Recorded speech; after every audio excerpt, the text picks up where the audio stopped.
Salam sehat dan bahagia Bapak Ibu guru hebat. Perkenalkan, saya Saedah, Kepala Sekolah SMP Negeri 3 Ambalau, Kecamatan Ambalau, Kabupaten Sintang, Provinsi Kalimantan Barat.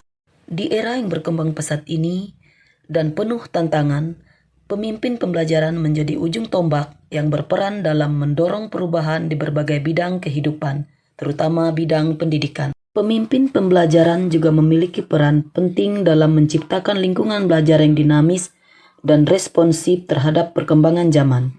Kali ini saya akan berbagi praktek baik tentang implementasi kurikulum merdeka di daerah 3T. SMP Negeri 3 Ambalau beralamat di Desa Nangakremoy, Kecamatan Ambalau, Kabupaten Sintang, Provinsi Kalimantan Barat, dan merupakan SMP yang terletak di daerah 3T.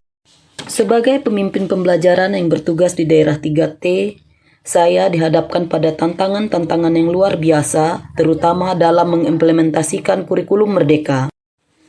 Adapun tantangan dan hambatan yang kami hadapi, di antaranya yang pertama, jarak tempuh dari ibu kota kabupaten dan ibu kota kecamatan kurang lebih 8 jam perjalanan, yaitu dari Sintang menuju Nangapino kurang lebih 1,5 jam, perjalanan dari Nangapino menuju Nangakemangai kurang lebih 6 jam perjalanan dengan menggunakan speedboat 40 pk. Kemudian selanjutnya dari kecamatan menuju sekolah juga hanya bisa ditempuh melalui jalur sungai, yaitu dengan menggunakan transportasi sungai dengan jarak tempuh kurang lebih 1,5 jam perjalanan. Kami juga dihadapkan dengan biaya perjalanan yang mahal dan bergantung pada kondisi cuaca. Yang kedua, guru SMP Negeri 3 Ambalau hanya berjumlah 8 orang dengan komposisi 2 PNS, 2 P3K, dan 4 orang lainnya honorer sekolah. Dan yang ketiga, siswa SMP Negeri 3 Ambalau hanya berjumlah 60 orang.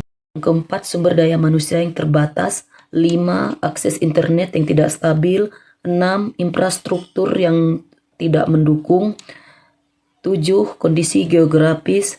8, resistensi terhadap perubahan. Dengan kondisi yang serba terbatas ini, tidak memungkinkan bagi kami untuk bisa mengikuti workshop di kabupaten, sehingga membuat satuan pendidikan kami harus terus belajar mandiri tanpa adanya bimbingan dan pelatihan.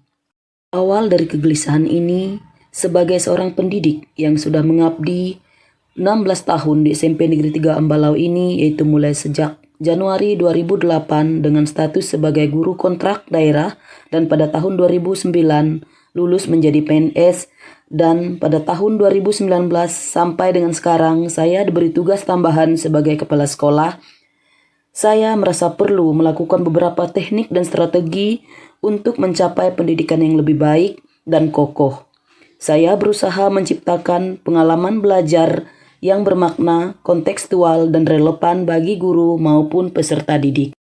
Saya juga menyadari bahwa tantangan yang kami hadapi cukup kompleks, sehingga perlu pendekatan yang bijaksana dan strategis agar dapat mewujudkan perubahan secara bertahap, sambil terus mengevaluasi setiap langkah yang kami ambil.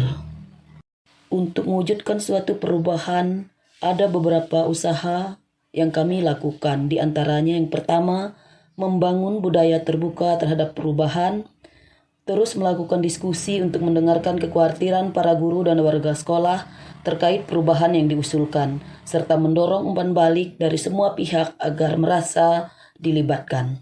Yang kedua, memberikan pelatihan dan pengalaman serta pengembangan guna meningkatkan kompetensi dan pemahaman guru dan staf terhadap perubahan. Namun mengingat letak geografis sekolah kami yang tidak memungkinkan untuk mengirimkan guru dan staf secara bersama-sama, maka kami membuat sebuah kebijakan dengan program yaitu 1 tahun 2 orang guru yang dikirimkan ke kabupaten. Yang ketiga, memanfaatkan teknologi sebagai referensi dan media untuk mempublikasikan praktik baik dan disiplin positif yang dilakukan di sekolah baik oleh Bapak Ibu guru maupun siswa. Yang keempat, menggalang kolaborasi dengan semua pihak terkait seperti misalnya pemerintah desa, puskesmas, komite, peserta didik, dan orang tua murid. Yang kelima, membentuk komunitas belajar yang kami beri nama Komunitas Belajar Sahabat Guru Pedalaman dan sudah kami daftarkan di PMM. Komunitas belajar ini kami bentuk guna menjembatani kebutuhan belajar para pendidik agar mereka saling bergotong royong dan saling menguatkan dalam menciptakan proses pembelajaran yang bermakna dan berpihak pada murid. Yang keenam, berkolaborasi dengan peserta didik dalam menyusun beberapa program yang berpihak pada murid, di antaranya pembentukan paskibraka sekolah, pembentukan pengurus OSIS, kegiatan ekstra pramuka, ekstra olahraga, kegiatan cinta budaya lokal, kegiatan Kamis Gelisah atau gerakan literasi sekolah, kegiatan Jumat Seber atau Jumat Sehat dan Berkah, dan yang terakhir itu Sabtu Beri yaitu Sabtu Bersih dan Ceria. Kami juga mengadakan pentas seni untuk kegiatan Cibuloka yang ditampilkan pada acara-acara besar sekolah. Juga mengajak para guru untuk memanfaatkan PMM sebagai sarana belajar secara mandiri. Saya juga secara konsisten melaksanakan supervisi akademik berbasis coaching. Saya juga aktif ikut dalam kegiatan workshop yang diselenggarakan baik oleh BGP, oleh Dinas Pendidikan maupun MGMP. Dan pada tahun 2023 yang lalu, saya mengikuti seleksi guru penggerak dan pernah beberapa kali ditolak oleh sistem karena terdaftar sebagai kepala sekolah definitif. Namun hal itu tidak sedikit pun mampu mengurangi tekad dan usaha saya untuk terus mencoba mendaftarkan diri berkali-kali. Sehingga pada angkatan 9 saya resmi diterima menjadi peserta seleksi guru penggerak dengan berhasil lulus dengan predikat sangat baik. Bermodalkan semua itu sebagai guru penggerak dan dengan pengetahuan yang saya dapatkan dari pendidikan guru penggerak, saya bertekad menerapkan kurikulum merdeka di sekolah yang saya cintai walaupun terletak di daerah 3T, terdepan, terluar, dan tertinggal. Dalam dunia pendidikan yang terus berkembang pesat, peran pemimpin pembelajaran, pejuang perubahan menjadi kunci utama dalam menggerakkan perubahan. Penting sekali untuk selalu melakukan refleksi diri dan meminta umpan balik dari rekan-rekan dan siswa. Ini tidak hanya membantu dalam memahami dampak dan inisiatif yang telah dilaksanakan, tetapi juga memberikan kesempatan untuk perbaikan yang berkelanjutan. Adapun hasil dari aksi nyata dan praktik baik yang saya lakukan di sekolah secara perlahan-lahan dan berkelanjutan membawa dampak yang positif bagi peserta didik dan kemajuan sekolah. Komunitas belajar yang kami bentuk hadir sebagai wadah untuk mendorong semangat belajar dan kreativitas serta inovasi guru dan tenaga kependidikan.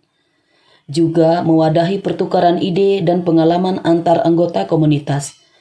Komunitas belajar ini juga menjadi motor penggerak dalam menciptakan pembelajaran berdiferensiasi, bermakna, menyenangkan, efektif, dan berkelanjutan.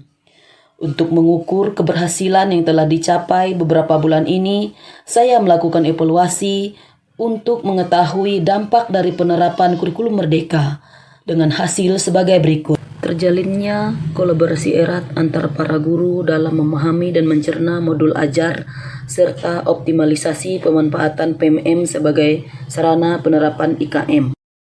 Praktik baik ini mendapat dukungan positif dari para guru, para murid, dan orang tua siswa serta komite sekolah. Jam istirahat.